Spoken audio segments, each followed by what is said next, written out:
Hello, I am your Ammu miss. இன்றைக்கி நம்ம பார்க்க போகிற சாப்டர் வந்து 10th ஸ்டாண்டர்ட் ஃபஸ்ட் சாப்டர் மேக்ஸில். So relation and functions. So first நம்ம இன்ட்ரடக்ஷன் பார்க்கலாம். ஸோ ஜென்ரல் நாலேஜ்க்காக இதோட பேசிக் இன்ட்ரடக்ஷன். ஸோ நம்மளுக்கு என்ன கொடுத்துருக்காங்க பாருங்கள். இங்கே the father of this applied science அப்படின்னா யார் சொல்கிறாங்க? காட்ஃப்ரிட்ஜ் வில்கம் லிபனிட்ஸ்னு சொல்கிறாங்க. ஆல்சோ நோன் ஆஸ் வான் லிபனிட்ஸ்னு சொல்கிறாங்க. ஸோ நீங்கள் ஆஃப்டர் ஹையர் கிளாஸஸ்லாம் படிக்கும் போது இவரை பற்றி டிகிரி லெவலில் டீட்டெயிலாக படிப்பீங்க. ஸோ ஜஸ்ட் இப்போ தெரியுங்க, த ஃபாதர் ஆஃப் அப்ளைடு சயின்ஸ்னால் யார் வருவாங்க? லிபனிட்ஸ்னு வருவாங்க. ஸோ இதில் வந்து நம்மளுக்கு ஆல்ரெடி ப்ரீவியஸ் கிளாஸ்லேயே செட்டுனா என்ன, கார்ட்டீசியன் ப்ராடக்ட்னா என்னன்றதை படிச்சிருப்போம். ஸோ இப்போ பேசிக்காக நம்ம வந்து தெரிஞ்சிக்க வேண்டிய கண்டிஷன். ஸோ செட்டுனா என்னன்ற ஒரு ரீகாலும் நம்ம பண்ணுவோம். ஸோ செட்னா set is well defined collection of elements. Well defined collection of எலமெண்ட்ஸ்னால் ஸோ இப்போ நம்மளுக்கு வந்து ஒரு ஸ்பெசிஃபிக்கான திங்ஸ் தான். இப்போ வந்து நமக்கு எக்ஸாம்பிள் கொடுத்துருக்காங்க பாருங்கள். ஒரு பக்கம் ஃப்ரூட்ஸும் இன்னொரு பக்கம் வெஜிடபிள்ஸும் ரெண்டுத்தையும் மிக்ஸ் பண்ணி வச்சுட்டாங்கன்னா ஸோ வெஜிடபிள்ஸுன்றது ஒரு நேச்சரை நம்மளை டிஃபைன் பண்ணலாம். ஆனால் வந்து கேஜெட்ஸ், இந்த எலக்ட்ரானிக் கேஜெட்ஸ்லாம் ஒரு செட்டாக பிரிக்க முடியும். ஸோ ஒன்று ரெண்டுமே டிஃப்ரெண்ட்டாக இருக்குது. இது ஒரு வெல் டிஃபைன்ட் கலெக்ஷன். இது வந்து ஃப்ரூட்ஸ் வெரைட்டி இதோ சேரும். இது வந்து எலக்ட்ரானிக் கேஜெட்ஸ்ன்னு நம்ம சொல்லணும். ஸோ அவங்க டெஃபினிஷன் என்ன கொடுத்துருக்காங்க பாருங்கள். Here well defined collection of objects means that given a specific object it must be possible for us to decide whether the object is an element of the given collection or not. The object of a set or call it member or members or elements. So a set is a well defined collection of elements. இதை மட்டும் நீங்கள் note பண்ணிக்கிட்டா போதும், வேறு ஒன்றும் நமக்கு பெருசாக தேவையில்லை. செட்டுனா என்னப்பா? Well defined collection of elements. Well டிஃபைன்னா என்ன மிஸ்? நம்ம போய் இப்போ ஆல்ஃபாபெட்டுன்னு எடுத்துக்கிறோம். ஸோ இந்த ஆல்ஃபாபெட்டுன்றது ஒன்று தானே இருக்குது, ஒன்று ஸ்மால் ஒன்று கேப்ஸ். வேறு ஏதாவது ஆல்ஃபாபெட் இருக்கா? ஸோ நம்ம ஆல்ரெடி கரெக்ட் இதுதான் நம்ம ஜென்ரலாக எல்லாருமே யூஸ் பண்ணுறோம். அதில் நம்ம எப்படி பிரிக்கலாம் மிஸ் ஆல்ஃபாபெட் அப்படின்னு கேட்டால் வவல்ஸ் தனியாக, கான்சனன்ட் தனியாக, அது ஒரு செட்டை நம்மளால் பிரித்து காமிக்க முடியும். சரி, இவங்க எக்ஸாம்பிள் கொடுத்துருக்காங்க பாருங்கள். The collection of all books in a district central library, அது ஒன்று நம்ம ஒரு செட்டாக பிரிக்க முடியும். The collection of all colours in rainbow, 7 colours தான் இருக்குது. ஸோ சென்ட்ரல் லைப்ரரியில் ஒரு செட்டாக பிரிக்க முடியும். The collection of prime numbers, அதே போல் காம்போசிட் நம்பரையும் நம்மளால் பிரிக்க முடியும். ஸோ இந்தமாரி நம்மளால் எக்ஸாம்பிள்ஸ் சொல்ல முடியும். ஸோ வந்து நம்மளுக்கு செட்டுன்னா என்னென்னு புரியுதா எல்லாருக்கும்? இதில் எந்த டவுட்டும் இல்லையா? இதெல்லாம் டவுட் இருந்தால் கமெண்ட் பண்ணுங்கள். ஸோ செட்டோட கண்டினியூவேஷனாக தான் நம்ம இப்போ படிக்க போகிறது என்னென்னா, now we are about to study new set called Cartesian product for the given A and B. So நம்ம இப்போ ஃப்ரூட்ஸு அண்ட் வந்து எலக்ட்ரானிக் கேஜெட்ஸ் பார்த்தோம் இல்லையா? ஃப்ரூட்ஸை ஏன்ற செட்டையும் எலக்ட்ரானிக் கேஜெட்ஸை பின்ற செட்டையும் பிரிச்சுக்கலாம். நம்ம இப்போ வந்து ஆர்டர் பேசஸ் நத்திங்மா. இப்போ வந்து நம்மளுக்கு வந்து ஒரு சினிமா தேட்டரை எக்ஸாம்பிள் கொடுத்துருக்காங்க.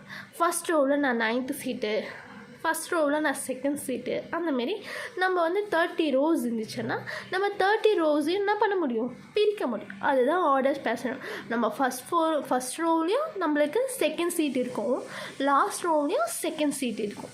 ஆனால் ஒன்ஸ் தான் நம்ம வந்து அந்த பேர்ஸை வந்து கம்பேர் பண்ண முடியும் அப்படின்னு சொல்கிறாங்க. உங்களுக்கு இன்னும் பெஸ்ட்டாக சொன்னால் இங்கே பாருங்கள். Cartesian product. Let us consider the following two sets. A is the set of 3 vegetables and B is the set of 4 vegetables. So ஏல வந்து 3 வெஜிடபிள்ஸ் இருக்கும். என்னென்ன இருக்குது? Carrot, brinjal, ladies finger. And B வந்து apple, orange, grape, strawberry. So இந்த set of elements இருக்குது. இது ஏ செட்டுன்னு வச்சுக்கிறாங்க. இது பி செட்டுன்னா என்னென்னு தெரியும்ல? Well define collection of elements. இது எல்லாம் என்னதுமா? வெஜிடபிள்ஸ். இதெல்லாம் ஃப்ரூட்ஸு. ஸோ இப்போ நம்மளுக்கு இந்த சர்க்கிள் இருக்கலாமா, ஓவர் ஷேப், இது வந்து ஆரோ டயக்ராம் சொல்லுவாங்க. என்ன சொல்லுவாங்க? Arrow diagram. இந்த மாதிரி பேராக எழுதுறது ஆர்டர் பேஸ்ன்னு சொல்லுவாங்க. இதோட பேர் ஆரோ டயக்ராம் சொல்லுவாங்க. ஸோ இப்போ கேரட்டுக்கு நம்ம 3த்துமே வந்து ஒரு செட்டாக பிரிச்சுக்கலாம். அதே போல் பிரிஞ்சால்ன்றது அனதர் ஒரு வெஜிடபிள் தான். அது கூட இந்த 4 ஃப்ரூட்ஸையும் வந்து நம்ம ஒரு பேராக பிரிக்கலாம். அப்போ நம்ம 3த்துக்குமே வந்து இந்த 3 வெஜிடபிளுக்குமே இந்த 4 வெஜிடபிள் வந்து பேர் பண்ணணும். இவ்வளோ தான். ஒன்றுமே நம்ம அதை ஒரு செட்டாக பிரிச்சுக்க போகிறோம், அவ்வளோதான்.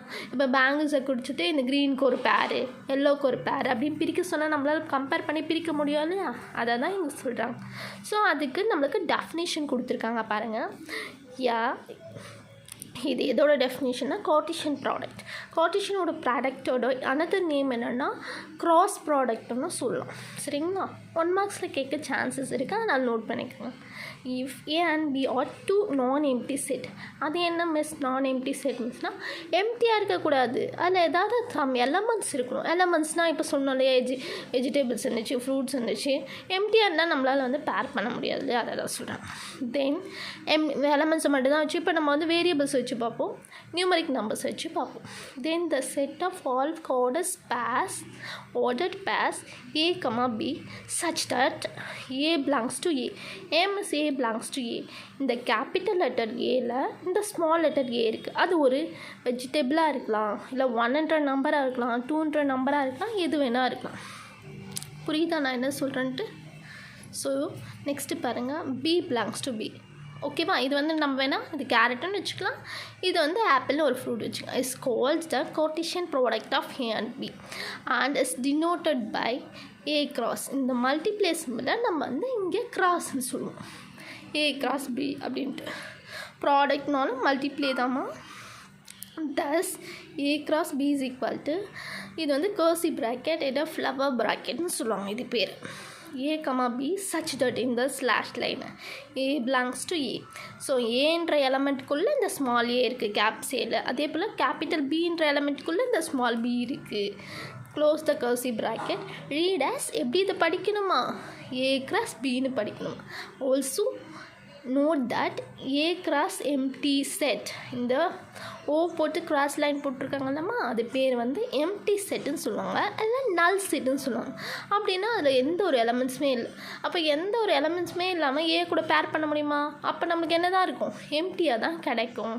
இதை நோட் பண்ணிக்கோங்க அப்படின்னு சொல்கிறாங்க. ஸோ இது எதனால் புரியாமல் இருக்கவங்களுக்கு, ஸோ இது மட்டும் தான் நமக்கு மென்ஷன் பண்ணி. அப்புறம் நோட்டில் ஒரு விஷயத்தை மென்ஷன் பண்ணியிருக்காங்க பாருங்கள். A cross B is the set of all possible ordered pairs between the elements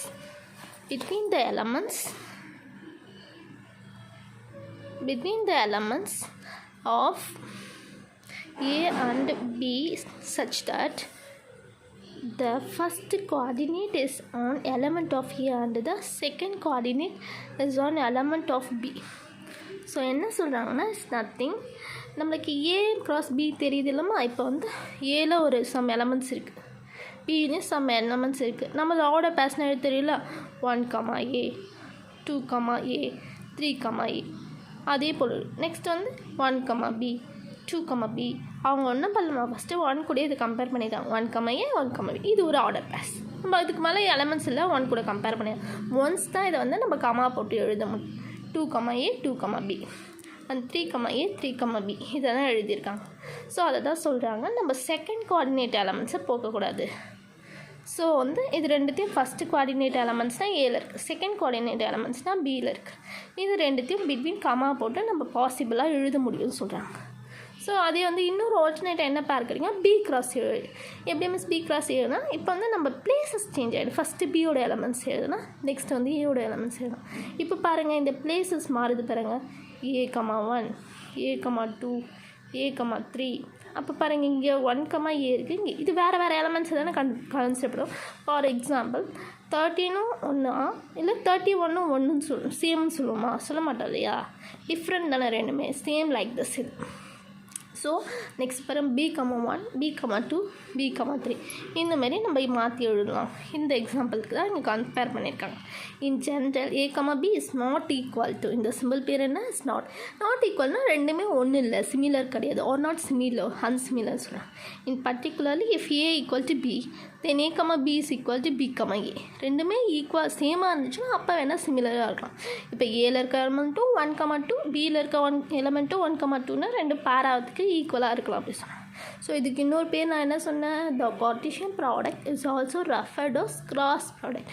கிராஸ்னா என்ன சிம்பிள் உங்களுக்கு ரிமெம்பர் இருக்கா, கமெண்ட் பண்ணுங்கள். ஸோ லைக் பண்ணுங்கள், சப்ஸ்கிரைப் பண்ணுங்கள், ஷேர் பண்ணுங்கள்.